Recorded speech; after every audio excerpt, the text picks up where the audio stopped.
दिवालीनि बनास होआखैमोन, ब्रेकफास्टआनो होआखैमोन। पुनेयाव टेम्पो ट्रेभेलाराव अर सावग्रा सालायगिरिनि फोरमायथि, जेराव 4 मावफारियाफोर थैदोंमोन। पुनेनि हिनजावारियाव टेम्पो ट्रेभेलाराव अर खामनायजों 4 मावख'गिरिनि जिउ गोमायो। आरो बे जाथायाव मोनसे सोमोनांथाव फोरमायथि नुजाथिदों। गिबियाव टेम्पो ट्रेभेलाराव अर खामनायखौ मोनसे जाब्रबथाय मानिनाय जादोंमोन।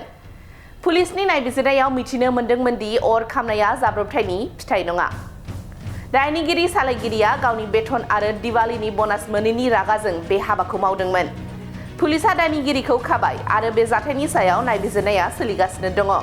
सुलुंनि बादिब्ला महाराष्ट्रनि पुनेनि हिनजावारियाव गंसे टेम्पो ट्रेभेलाराव अर खामनायनि जाहोनाव मोनसे ग्राफिक कम्पानिनि 4 मावफारियाफोरा जिउ गोमायो। पुलिसनि नायबिजिरनायाव मिथिनो मोन्दों दि सालायगिरिया मावफारियाफोरजों नांलायनाय आरो गावनि बेथनखौ बारायैनि जाहोनाव रागा जोंनायजों बे हाबाखौ मावदोंमोन। खौरांनि बादिब्ला दायनिगिरि सालायगिरिनि मुङा जनार्दन हम्बार्डीकर, जाय पुनेनि कथरुडआव थायोमोन। पुलिसनि लेङाइ कमिशनार विशाल गायकवाडआ बुंदों दि दायनिगिरिया हिनजावारियाव थानाय मोनसे ग्राफिक कम्पानिजों सोमोन्दो थानाय टेम्पो ट्रेभेलारनि सालायगिरिमोन। विप्र सार्कल फेज 1 ओनसोलाव गंसे टेम्पो ट्रेभेलाराव अर खामदोंमोन। अर खामनायनि जाहोनाव गारिनि सिङाव 4 मावख'गिरिफोरा खामनानै जिउ गोमायो। बे समावनो 6 मावसाफोरा जोखोम जायो आरो 4 मावख'गिरिया गावसोरनि जिउखौ रैखा खालामनो टेम्पो ट्रेभेलारनिफ्राय बाज्रुमदोंमोन। बे जाथायाव पुलिसआ हमदांना लादोंमोन दि अर खामनाया सर्ट सार्किटनि जाहोनाव जादों। बे समावनो नायबिजिरनायाव मिथिनो मोनो दि सालायगिरि जनार्दन हम्बार्डीकरआ कम्पानिनि बेरेखायै मोनसे गोजाम गाज्रि मोननाय आरो रागा जोंनायनि थाखाय बे जाथायखौ खालामदोंमोन। दायनिगिरि जनार्दन हम्बार्डीकरनि मावफारियाफोरजों नांलायनाय जादोंमोन आरो बेजों लोगोसेनो कम्पानिया दिवालीनि समाव बिथांनि बेथनखौ खमायदोंमोन। दायनिगिरि हम्बार्डीकरआ बेनि सायाव दुखु मोननाय दंमोन। बिथाङा मोनसे लिटार बेन्जिन गलायनाय मुंनि मोनसे केमिकेल लाबोदोंमोन आरो बेखौ गारियाव दोनदोंमोन।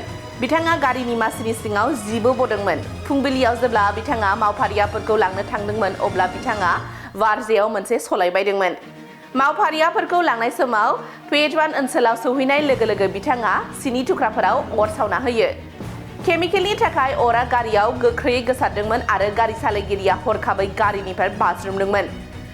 एसे जोखोम जानायनि उनावबो दायनिगिरि सालायगिरिया पुलिसखौ नुनानै हुस गैयै जानायनि फाव दिन्थिबाय थादोंमन।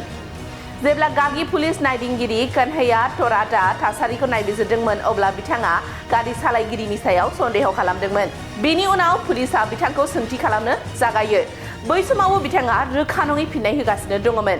बे समावनो साखाथिनि मोनसे कम्पानिनि सीसीटीवी फुटेजआव नुनो मोन्दों दि सालायगिरिया गारिनि सिङाव माबा मोनसे सावगासिनो दङमोन। पुलिसजों गोख्रों सोंथि सोंजानायनि उनाव दायनिगिरिया गावनि रायखौ सिमान लादोंमोन।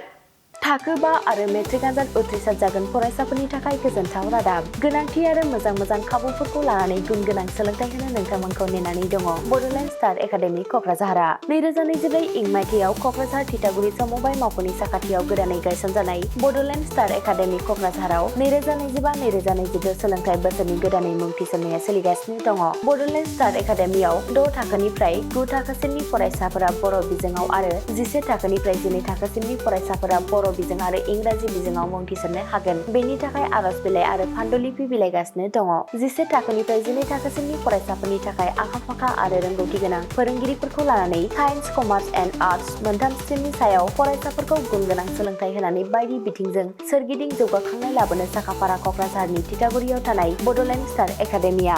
बड'लेण्ड स्टार एकाडेमियाव मुं थिसननोब्ला बाङाइ बेसेनाव मुं थिसननायनि गेजेरजोंनो फरायसाफोरा गाहायाव होनाय माखासे खाबुफोरखौ मोननो हागोन। इंराजि सोलोंनायनि खाबु, साखोन-सिखोन थाखो खथा, बिजाब बाख्रि, BPL थाखोनि फरायसा-फरायसुलिफोरनि मुं थिसननायाव 20% मासुल रेहाय होनाय। बेजों लोगोसेनो नोंथांमोनहा JEE नीट आनजादनि थाखाय बेसेन नाङै फोरोंथाय, मान्थलि मक टेस्ट, जिउ राहा दानाय बायदि गियानलु आयदाफोरनि उफ्रा सोलोंफारिफोरनि खाबुफोरखौ मोननो हागोन। हौवासा आरो हिन्जावसाफोरनि थाखाय मुलाम्फा गोनां मोजां जामुं आरो मोजां थाग्रा खथानि खाबु गोनां हस्टेलनि खाबुफोरखौबो मोननो हागोन। बिदिब्ला गोबाव खालामाजासे नोंथाङाबो बड'लेण्ड स्टार एकाडेमियाव थाबैनो मुं थिसननायनि थाखाय सुलाद लादो। आबुङै मिथिनो थाखाय जानबुं अनजिमा 6000349997 एबा 7638008149 एबा 6003494371 आव फोनांजाब खालामदो।